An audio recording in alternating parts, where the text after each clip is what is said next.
Bom dia, boa tarde, boa noite.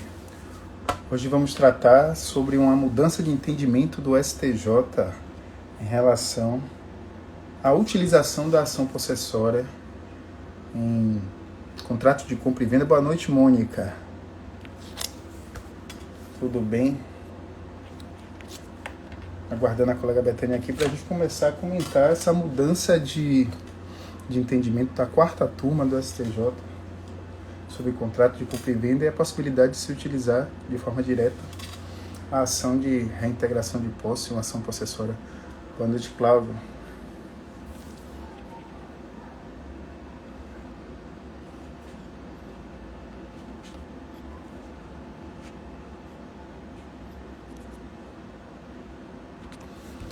Chamei o convite. Boa noite, doutor Diogo. Tudo certo? Boa noite, Betânia. Oi. Eu tô com o fone aqui, mas o som tá saindo fora do fone. Então pode estar descarregado. Não. Olha só, a Mônica tá aí, ela falou que vai entrar aí com a gente também. Eu fiquei na dúvida de chamá-la. Já dei boa noite, Mônica. Pode chamar. Você Ela falou que vai entrar aí com a vai gente. ser convidada. Tá aí. Que é um luxo, né? Tá. Ter Mônica para discutir esse tema é um luxo. Com certeza. Boa noite. Oi, Mônica. Oi, gente. Boa noite. Obrigada, viu? Vamos lá. É muito bom pra gente ter você aqui sempre. Sempre que você puder, tá? Se o termo for afeto à sua atuação, pode vir. Obrigada. Agradeço a vocês sempre a lembrança. Pois é, esse tema Então, aí, Betânia, é muito caro. A gente que trata aqui de direito das coisas, direitos reais, né? A ação possessória, a gente fala bastante sobre a ação possessória. E aí, como esse tema traz a possibilidade, né? Uma mudança de entendimento e possibilidade do vendedor utilizar de forma direta, né? Esse instrumento para poder retomar a posse do imóvel que estava na mão do comprador. Mas, como você mesma colocou aí na chamada, será que esse entendimento vai prevalecer daqui para frente dentro do tribunal? Boa noite, Rafaela. É a Rafaela, né? Acho que é o nome dela, Rafa Mascova. Vamos lá. é a Rafaela. Rafaela Eu fiquei da Rafa, leva lá na Rafaela. defensoria. Trabalha Trabalho ainda, né? Acho que na defensoria. defensoria. Isso mesmo. Então, vamos aí comentar. Então, Pode falar. esse tema sempre foi... Posso falar? Esse tema sempre foi um tema muito discutido, né? Dá boa noite para todo mundo que está aí com a gente. Sem dúvida nenhuma, esse é um tema de muito interesse. Esse é um tema de muito interesse, tanto para quem advoga e atua na defesa dos interesses de quem atua no mercado imobiliário, né? Empresas que atuam no mercado imobiliário de uma forma geral, como também das pessoas que advogam para outras pessoas que estão numa relação civil mesmo, né, de compra e venda, num contrato de compra e venda de um imóvel, e também para os consumidores, né, que compram um imóvel, né, numa incorporação imobiliária, numa outra situação, que aí a Mônica pode falar para a gente com muito mais propriedade. Mas, assim, esse tema, o doutor Diogo está aí. Boa noite, doutor Diogo tem acompanhado a gente fica muito honrado de você estar acompanhando a gente aqui. E aí, assim, Alex, existia um entendimento jurisprudencial que era um entendimento jurisprudencial que não vinha sofrendo alteração no STJ ao longo do tempo, né, ao longo de muitos anos, inclusive, que era o entendimento de que, olha, mesmo que exista uma cláusula resolutiva expressa no contrato, faz-se necessário a rescisão do contrato para que se ingresse com um pedido de reintegração de posse. Seja a rescisão do contrato de forma prévia, uma medida judicial de forma prévia, ou seja concomitantemente nas ações, que era normalmente o que a gente via, né? Um pedido que era um pedido que vinha na mesma ação de forma sucessiva, sendo deferida a rescisão do contrato, se pediria a reintegração de posse. E sempre houve um entendimento de que isso era imprescindível, que a rescisão contratual ela era imprescindível para a reintegração de posse, né? Só que no último dia 10 de agosto, essa notícia saiu ontem no site do STJ, no último 10 de agosto, no último dia 10, né?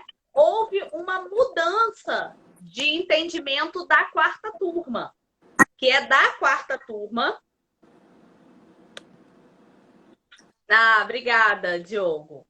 Que é da quarta turma, né? O entendimento da quarta turma e que foi por maioria, não foi por unanimidade, porque quem vai olhar lá o julgamento vai ver que o ministro Luiz Felipe Salomão vota de outra forma, né? Então, assim, é bem interessante a gente discutir isso, porque, assim, quais serão os rumos agora, né, Mônica? O que vai acontecer frente a essa mudança de entendimento? Eu vou deixar a Mônica falar um pouquinho e aí depois a gente já volta para pontuar o que foi levantado pelo ministro relator para ter essa alteração e depois a gente já vai fazer nossas elucubrações do que vai passar a acontecer Na daqui verdade, para frente em Betânia, relação a isso. A gente já passou a tarde toda meio que discutindo eu isso, já né, queria até Mônica? deixar uma provocação aqui para a Mônica, porque, para quem não sabe, todos nós somos defensores, eu, você e Mônica aqui, e, de certa forma, isso vai ter um impacto, né, até na própria atuação de Mônica, né, essa mudança de entendimento da quarta turma, né? Então, eu queria saber o que é que ela vai, o que é que ela espera, né, acerca dessa... E de todos os colegas que atuam Isso, com ação isso. possessória também, Boa né? No noite, nosso caso, as coletivas, e no caso dos Emil. colegas que atuam com a individual, porque, como eu estava falando com a Mônica agora, até algumas questões consumeristas vão ter que ser levadas para as defesas das ações possessórias, né? Vamos lá. Boa noite, gente, mais uma vez. Agradecer a todos, agradecer mais uma vez o convite de Betânia e Alex. É uma honra estar aqui para discutir temas relevantes e atualizados, né? Estou meio surpresa da questão, porque ela modifica totalmente o entendimento que havia uma consolidação há mais de 20 anos no STJ, da necessidade de uma declaração judicial, desconstituição judicial do contrato de compra e venda, do compromisso de compra e venda, para que, enfim, se pudesse proceder ao segundo passo, que é a reintegração. Essa investida e se tentar sempre a reintegração de forma extrajudicial, sem necessariamente essa etapa prévia que tem observado, ela sempre ocorreu no judiciário, mas era barrada veemente pelo próprio STJ. Né? Observe que isso foi uma decisão isolada da quarta turma, né? A terceira turma, por exemplo, mas eles barravam por justamente entender que essa norma ela não pode ser literalizada apenas com base, eu li rapidamente o acórdão, e me parece que existe uma preocupação, é um assodamento, para ser mais específico, assodamento, é quase uma ode à economia liberal, total desconsideração a todo o arcabouço protetivo do consumidor. Ao mesmo tempo em que o acórdão fala que da necessidade de priorizar a autonomia de vontade, de priorizar a aplicação de direitos, a liberdade econômica, ele esquece eu acho até que nesse ponto ele é contraditório e suicida, porque ao privilegiar a liberdade econômica, ele se esquece que a defesa do consumidor também está inserida no artigo 170 da Constituição, no capítulo da ordem econômica. Então, se você vai Sim. privilegiar a livre iniciativa, a organização do trabalho, o crescimento, você também tem lá no inciso 5, a obrigatoriedade de você defender, de você proteger o consumidor. E aí o consumidor, ele justamente por ter essa matriz constitucional, ele vem da Constituição, o CDC, ele faz parte do ADCT, ele foi uma norma gestada a partir da Constituição. Você não pode fazer uma interpretação das normas de consumo desassociada dos princípios constitucionais, do diálogo que ele tem com o Código Civil, sim, né? Mas isso é dentro de um mínimo tema. Você não pode simplesmente pensar o artigo 474 do Código Civil e dizer, não, mas o 474 permite a resolução sem intervenção judicial. Eu vou lá e vou ignorar toda a proteção. E o próprio ordenamento jurídico já confere, né, diante da sua vulnerabilidade técnica, econômica, né? Hoje a gente pode pensar só nesse aspecto econômico, coeficiente informacional, técnico, probatório, né? Eu fiquei bastante preocupada com essa questão, porque, inclusive, a gente está mais polêmicos, né, em que essa decisão se espraia para a área de consumo. A meu ver, vai gerar até um conflito de competência, no âmbito judicial. Mônica, só para a gente pontuar uma coisa, que assim, aparentemente a decisão, ela não se refere a uma relação de consumo. Não, A decisão, é bom que a gente fale isso, né? Assim, que a decisão, ela diz respeito a uma relação civil. entre duas pessoas, né? Uma relação civil. Uhum. Né? Então é até interessante, porque eu já vi, né, muitas pessoas que militam, que atuam para empresas, construtoras, incorporadoras. Olha, gente, vamos acalmar os ânimos em relação a isso, Uhum. porque a decisão ela trata de uma relação civil. Então, pode ser que o entendimento em relação às relações de consumo ela não se altere, porque a gente tem outras óticas de proteção aí envolvidas nessa questão da relação de consumo, né? Coisa que eu acho importante mencionar, por mais que se reconheça o diálogo das fontes entre o Código Civil e o Código de Defesa do Consumidor, e nessa decisão você vê isso, eu não entendo como você utilizar esse fundamento do diálogo das fontes de forma prejudicial ao consumidor. Então, a gente volta para essa situação que você trouxe aí. Se a decisão desse acórdão vem de um casamento prático civil, né, ele tem que... Mas, assim, ao transpor isso para uma relação de consumo, em que você tem um consumidor e grandes incorporadoras, né, que comercializam de compra e venda, populações de baixa renda, que, né, têm acesso, né, e que existe também um viés de justiça social aí embutido, né, e principalmente de uma função social desse contrato de consumo. Não é uma situação meramente mercadológica, uma relação civil entre duas partes, mas é uma função social ali de garantir o direito de moradia, que é algo extremamente precioso, caro, brasileiro, federal, é um direito que vocês sabem que lá nessa. Então, eu acho que qualquer entendimento de forma prática, a partir desse acordo aí, remontar também a origem do caso prático. Eu acho que assim, aí eu acho que a gente tem que observar algumas coisas que foram ditas e algumas coisas que estão sendo, né? Lógico que de terça-feira para cá, quando essa notícia saiu, a gente já viu coisas em vários sites, né? Nos próprios grupos de pessoas que são estudiosos da área, né? Grupos de WhatsApp mesmo, que a gente participa, todo mundo dando cada um sua opinião, mas eu acho que a gente tem que pontuar, assim, por isso que a gente até coloca, né, Alex, aqui, ó, será que vai mudar mesmo? A gente não sabe ainda, né? Primeiro que eu digo assim, a decisão ela foi por maioria, né? E foi da quarta turma. E tem uma outra situação embutida, é uma relação civil, é bom que a gente se pontue isso, né? E o que, mas isso é porque tem respeito à autonomia da vontade, porque a gente tem que buscar de judicialização. Esses foram argumentos que foram utilizados. E aí eu acho que eu queria pontuar algumas coisas que eu acho importante que a gente pontue no entendimento dessa decisão. Havendo cláusula, né? Havendo uma cláusula resolutiva expressa, o entendimento dessa decisão foi no seguinte sentido: olha, eu tenho uma cláusula resolutiva expressa, então, notificando o comprador, né, que não cumpriu com suas obrigações, não pagou integralmente o valor, né? Eu vou notificar, ele vai ser constituído em mora, ele vai ter um tempo para purgar essa mora, ele não fazendo isso, o contrato ele vai se extinguir de forma extrajudicial, porque já existe essa cláusula resolutiva expressa, e isso me daria o direito de promover logo uma ação de reintegração de posse. E aí eu vou chamar um pouquinho para a nossa área aqui, para o que a gente discute sempre sobre questões possessórias. A gente não pode esquecer que para que você tenha uma reintegração de posse, você tem que ter um esbulho, né? O entendimento do STJ ao longo desse tempo todo, né? Vários acordos de relatoria do ministro Luiz Felipe Salomão sempre foram no seguinte sentido: olha, você precisa, em respeito ao princípio, né, da boa-fé objetiva, você precisa ter a rescisão contratual. E o motivo disso, gente, é porque precisa se analisar efetivamente se aquele contrato ele tem que ser resolvido, né?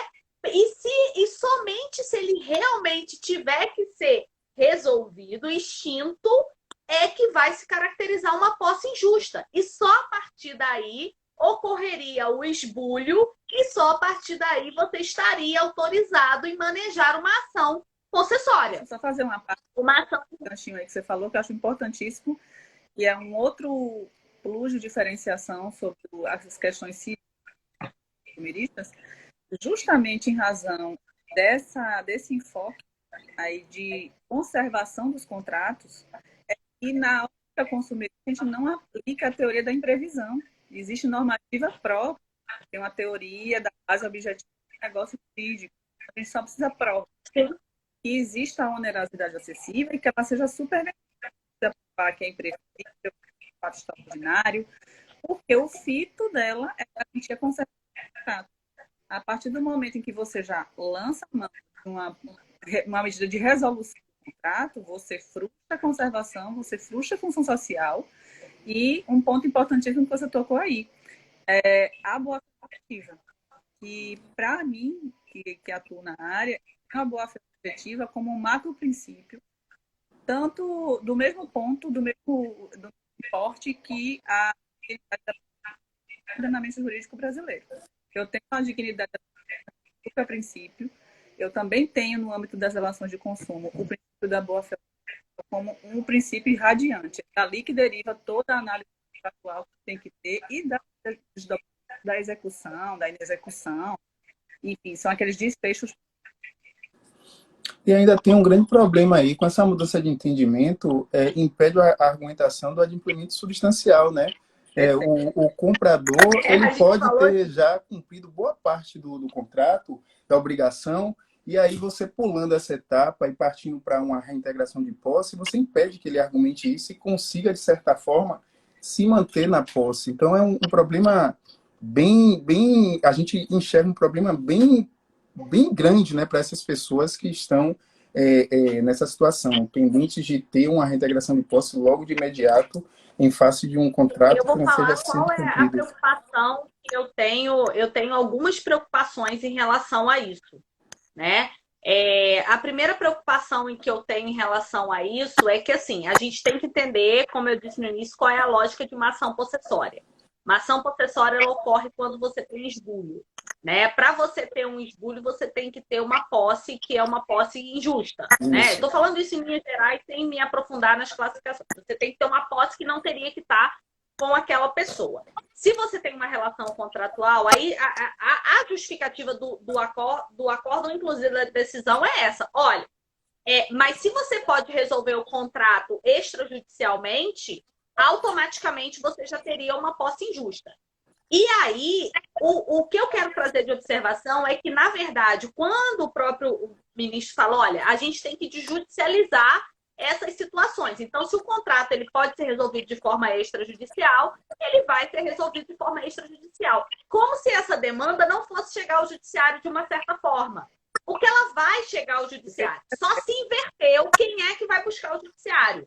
Porque a pessoa agora, a partir do momento que ela for notificada, ela vai ter que se apressar, se houver... E ele vai colocar, porque a pessoa não vai estar desprotegida. Em situações excepcionais, a pessoa pode buscar o judiciário e, ao buscar o judiciário, ela vai ter a sua declaração, entre outras coisas, de permanência do contrato, de continuidade do contrato, e aí não caberia reintegração de posse, né? E aí é interessante que, assim, só muda. Quem vai no judiciário agora é quem comprou e não adimpliu. E esse não adimpliu, ele pode ter vários motivos e várias situações. Várias situações que eu vou deixar a Mônica apontar no consumidor, mas eu vou apontar uma situação aqui na área civil mesmo, que é uma situação que pode ocorrer. Eu vou dar... Perfeito. Vai incentivar a notificação extrajudicial. Você tem que ter a notificação extrajudicial. Só que, assim, a gente tem dois momentos. Nessa situação da cláusula resolutiva expressa, a gente tem dois momentos. O momento da notificação extrajudicial, que só faz com que a pessoa entre em mora, diríamos assim, e o momento no final, que é o momento da cláusula resolutiva. Você só pode ingressar com a reintegração de posse depois que passou o tempo que a pessoa teria condição de purgar aquela mora. E aí o contrato estaria extinto, né, extrajudicialmente. Agora, a gente tem aí uma questão interessante que a gente tem que observar pelo âmbito possível, que é o seguinte, e aí depois vou passar para a Mônica falar os da relação do consumidor que podem acontecer, que o ministro ele fala, olha, situações excepcionais podem ir buscar o judiciário. E a gente sabe que, na prática, o que mais acontece são situações excepcionais. Por quê? O que mais acontece é simplesmente a pessoa não pagar por não pagar. O que mais acontece são situações no contrato mesmo, que muitas vezes a pessoa que está notificando e constitui a outra imora, na verdade é ela que está imora no contrato. E aí eu vou citar um exemplo. Suponhamos que uma pessoa tinha vendido um bem por R$ 200.000 e o acordo tenha sido o seguinte, olha, eu vou te pagar R$ 60.000 e que tem uma hipoteca que grave esse bem. Eu vou te pagar R$ 60.000, que é a primeira prestação, e no prazo de 60 dias eu te pago os outros R$ 140.000. Estou fazendo até valores bem maiores depois, para ninguém falar que já pagou mais do que... para a gente nem discutir outras questões aqui. E depois eu te pago os outros R$ 140.000 daqui a 90 dias. Essa pessoa, ela paga R$ 60.000 com o compromisso de que só pagaria a outra parcela se a pessoa baixasse a hipoteca, né, a garantia real sobre aquele imóvel, porque senão ela vai estar adquirindo um imóvel com uma garantia real. Quando a pessoa está faltando uma semana para ela pagar a outra parte, ela vai até o cartório de registro de imóveis, tira lá a certidão dela e descobre que não houve baixa no gravame, né? Não houve baixa na hipoteca. A hipoteca ainda consta lá. Vai até o agente financiador, até o banco e descobre que não houve quitação. E aí ela deixa de pagar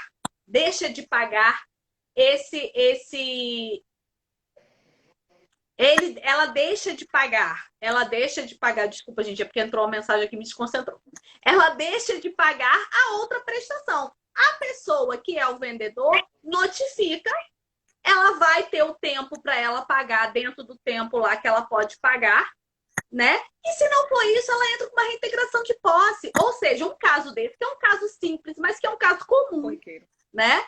Um caso corriqueiro, um caso comum, a pessoa vai ter que correr para que ela não sofra uma ação de reintegração de posse. Que eu tenho uma outra preocupação em relação a isso, porque a ação de reintegração de posse, pelo próprio procedimento, é uma ação com forte carga executiva. É difícil você reverter a ação de reintegração de posse se você não quebrar a ideia de esbulho, de que o esbulho realmente existe, de que essa posse, na verdade, é justa e não injusta, né? Isso eu acho que é uma outra coisa que a gente tem que pontuar também. Pronto. No âmbito do Mônica. consumo, aproveitando para trazer prática tão grave essa atendimento aí da quarta turma, eu pensei em duas situações que são muito presentes agora no tempo de pandemia, que são aqueles contratos de compra e venda que você faz de imóvel na planta, que são corrigidos pelo INCC. Todo mundo que tem contrato e está mais atento a isso percebe que o INCC durante a pandemia ele atingiu porque todos os custos do... Só um instante, Mônica. Betânia, acho que você desligando o seu microfone enquanto ela fala, fica melhor, que está falhando. Não sei, eu acho que é, na verdade, talvez a internet de Mônica, mas eu posso tentar aqui. Posso tentar ir para o 4G, quer? Eu só não sei se eu vou saber fazer isso. Então, deixe quieto, vamos lá, continue. Pronto, vê aí, me fala, qualquer coisa muda para o 4G. São duas situações que eu acho muito recorrentes, que eu tenho percebido ultimamente, que são aqueles contratos de imóveis na planta que são corrigidos pelo INCC durante o período da construção do imóvel. Esses custos básicos do INCC, ferro, cimento, quadrilha, todos esses itens eles tiveram uma valorização, uma supervalorização em razão da escassez de produção, né? É notoriamente perceptível para quem lida com a construção civil, e esses itens tiveram um incremento elevado e o custo subiu. Consequentemente, o saldo devedor desses contratos também sobe. Aí imagine a situação de uma construtora que tem um contrato corrigido pelo INCC, ele vai notificar o devedor e diz, olha, o saldo devedor aqui está corrigido pelo INCC e você tem um débito que era 30 reais, ele passa para R$100.000, né? Obviamente que esse código de devedor ele tutela essa pessoa, A partir do momento que ele possibilita que essa pessoa solicite, ou ele pode até estar em fase tentando negociar a modificação de um índice. E as pessoas estão tentando isso loucamente, seja no INCC, seja na planta, seja naqueles contratos também que pelo IGP também super elevado nesse período de pandemia. Então, pode estar havendo uma negociação administrativa ou um pleito administrativo do consumidor para a mudança do índice e ele é surpreendido com uma notificação por Gamora, né? E ele vai ter que se socorrer necessariamente ao judiciário, não só para bloquear essa reintegração de posse, como você disse, ela é muito invasiva, ela já chega com despojamento da posse do consumidor, como ela também vai ter que discutir a questão revisional aí, né? Diante dessa onerosidade que se antecedeu, né? Após o evento da pandemia. A outra situação, a Alex já tinha tocado, que são as hipóteses em que você tem um adimplemento substancial. Situações em que você já pagou 80% do valor do contrato, 90% do valor do contrato, e aí você vai ser despojado desse contrato, você vai ter um contrato resolvido meramente porque ia de uma prova unilateral do autor, né? Simplesmente ele constitui em mora, notifica, toma aqui, ó, estou notificando você, estou te constituindo em mora agora, sem você ter a oportunidade de apurar se essa constituição de mora é legítima, né? Contrariando o próprio entendimento do STJ de que existem algumas situações em que a desconstituição da mora ela é feita e você não pode sofrer nenhum tipo de incidência de cargo remuneratório em razão justamente da legitimidade da constituição daquele crédito, né? Então, são situações práticas que o judiciário vai ter que se deparar, que eu acho que esse entendimento pode causar justamente um efeito reverso, rebote, de ao invés de desestimular um consenso, né, conciliação, conforme a resolução 25 do CNJ, ela vai estimular uma litigiosidade excessiva, porque em proteção, você não vai ficar esperando uma ordem de reintegração chegar. Tá? Né? Não. Exatamente, você vai ter que tomar uma posição ativa de ir para o judiciário e tentar tutelar os seus direitos da melhor forma possível, né? Seja nessas situações que eu pensei aqui, que são mais recorrentes, mas em outras que vão surgir que a vida ensina que os exemplos práticos vão colocar nesse desafio de achar uma solução judicial que contemple o fim social da norma, né? Conforme né? Então, a gente não pode se desapegar jamais dessa parte principiológica, né? E tentar trabalhar um entendimento que fique descolado da realidade social. Me pareceu, já dando aqui um antecipação da minha análise sobre esse julgado, me pareceu uma decisão muito antecipada, ou muito assodada, muito descolada da realidade social, muito voltada para um liberalismo econômico que ignora a própria origem também consumerista dessa proteção constitucional, né? Era isso que eu ia falar. Ela está muito descolada. Para além desses argumentos jurídicos que você trouxe aí, Mônica, ela está totalmente contra os argumentos políticos e sociais que a gente pode trazer e o momento que a gente passa, ratificando tudo que você falou em relação ao momento pandêmico, né? Então, eu, na minha opinião aqui, eu acho que foi muito infeliz, sobretudo em razão do momento em que a gente vive, trazer um precedente desse tamanho para que ele possa ser espraiado em outras situações.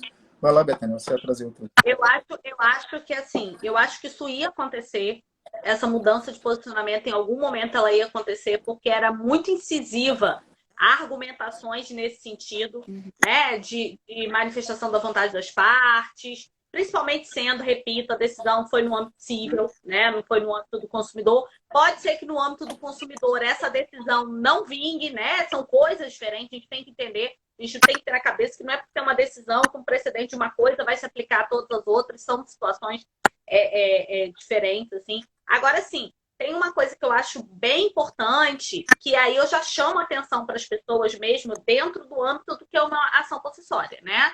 Ação possessória é uma ação com forte carga executiva, uma ação de procedimento especial, onde você não precisa ter sequer o argumento de urgência para ter uma decisão liminar possessória decidida em seu favor, né? Basta que você tenha uma tutela de evidência. E a tutela de evidência ela se baseia exatamente aonde? Existiu o esbulho e eu tenho a posse anterior. Então, se existiu o esbulho, que é esse contrato não existir mais, E aí o que me preocupa é exatamente uma coisa que Mônica traz, porque é uma posse que, Betânia, mas olha só, não é unilateral, como Mônica alegou aí, porque existe no contrato uma cláusula resolutiva expressa. Então a pessoa sabia que ia acontecer isso. Mas muitas vezes essa decisão, como eu trouxe aqui um exemplo, você precisa submeter ela ao judiciário para saber se realmente quem é que foi que inadimpliu aquele contrato primeiro, né?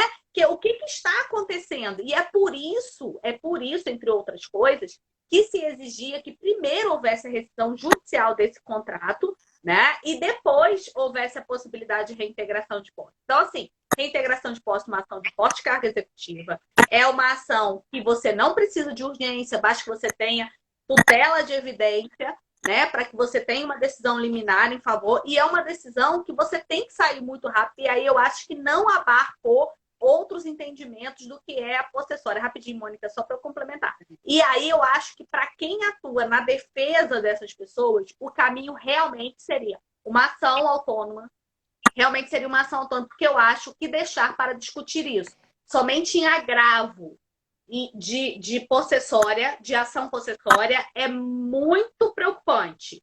Porque na ação possessória, a gente sabe que ela tem uma causa de pedir mais limitada e você vai ter que ser muito incisivo para conseguir desconstituir a questão da posse injusta e do esbulho. Então, eu acho que realmente o caminho tem que ser a via, inclusive, Mônica, para falar, e aí já passo para você, já peço para você falar sobre isso, porque a gente tem uma peculiaridade aqui em Salvador, que eu acredito que muitos outros lugares podem ter também. Inclusive, porque você vai ter que trazer a discussão para o âmbito do consumidor, quando se trata de relação de consumo, né? E você vai ter que travar uma discussão de posse justa ou injusta, de esbulho ou não esbulho, de contrato ou não contrato, no âmbito do consumidor. E aí, se você ingressar com a situação primeiro, o seu caso for do consumidor, não for uma relação civil, você vai atrair a competência para a vara de consumo, né? É justamente esse ganchinho que eu queria pegar da sua fala. Você disse que mas não é uma disposição unilateral que está inserida no contrato. De fato, está no contrato a disposição de resolução tácita.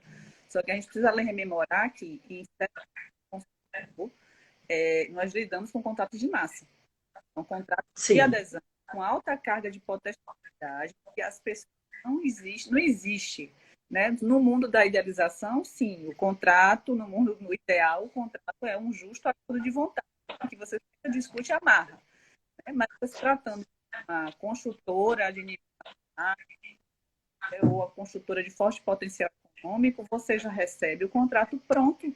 Então, você sequer tem a possibilidade de contestar. E a gente cai nas cláusulas abusivas do artigo 51 do Código de Defesa do Consumidor, nas práticas abusivas do artigo 39 do Código de Defesa do Consumidor. Então, você tem toda uma construção argumentativa, né, para desconstituir, inclusive, a validade dessa cláusula, porque você observa que ela é o argumento fulcral dessa decisão, existe uma adesão das partes a uma resolução tácita expressa, independente de desconstituição judicial. Se essa adesão foi nulificada pela ausência de vontade explícita, livre, desembaraçada, porque é uma cláusula viciante do contrato de massa, né? Você desconstitui todo o argumento a partir daí. E aqui em Salvador, especificamente, a gente tem uma realidade hoje de várias de consumo com competência própria para consumo. E você tem várias cíveis e comerciais para outros fins. Então, imagine a situação em que a pessoa recebe uma notificação da Constituição e mora, ela vai lá para ser precavido e ajuiza a sua ação ordinária revisional, pede sua tutela de emergência em uma ação, âmbito de uma relação de consumo. Isso enquanto ela recebeu a notificação. A construtora, o incorporador, não está nem sabendo que ele está tomando providência. Né? Da parte dele, vai lá e entra com a reintegração de posse na vara civil. Então, você pode ter uma situação em ter uma revisional tramitando numa vara de consumo, uma reintegração sobre a mesma relação jurídica tramitando numa vara civil e comercial, né, que vai gerar um conflito de competência, né, e que necessariamente vai acontecer da parte ter que se defender na vara civil e depois também na vara de consumo, né, e isso vai se resolver com uma prevenção, vai ter que puxar para cá e o juiz vai decidir uma situação, né? Então, são situações práticas que a gente vai acabar tendo que enfrentar se partir desse pressuposto que esse novo acordo, essa nova decisão aí, ela vai se espraiar para toda e qualquer relação, além de uma relação eminentemente civil, né? Me parece que no âmbito de consumo existem muitos elementos, muitas particularidades que acabam embarreirando essa aplicabilidade plena desse entendimento. E que vai necessariamente bater no STJ de qualquer forma. Então, assim, o efeito vai ser reverso, porque ele, inclusive, é porque eu não vou chegar aqui para detalhar as situações, ele bate de frente com vários posicionamentos do próprio STJ em relação ao dever de informação, em relação à boa-fé objetiva, em relação à proteção, à vulnerabilidade do consumidor, à destituição dessas abusividades, dessas cláusulas de massa. Então, se você for revolver todas essas nuances, em âmbito de consumo, eu digo que praticamente é impossível de ser aplicado um entendimento desse. Eu também acho, eu acho que isso... Agora, sim, com esse entendimento, é muito difícil também a gente achar que no âmbito de consumo, no âmbito do consumo, não vai haver a tentativa de ampliação desse atendimento no âmbito de consumo. Então, eu acho que, assim, quem atua de um lado ou do outro, as pessoas vão ter que começar a se preparar para esse embate, né? Aqui a gente tem nossos posicionamentos, a nossa atuação, as nossas teses que a gente defende, mas a gente acaba falando dos dois lados. E aí eu acho que cada um vai ter que começar diríamos assim, a afinar, né, os seus discursos, os seus argumentos.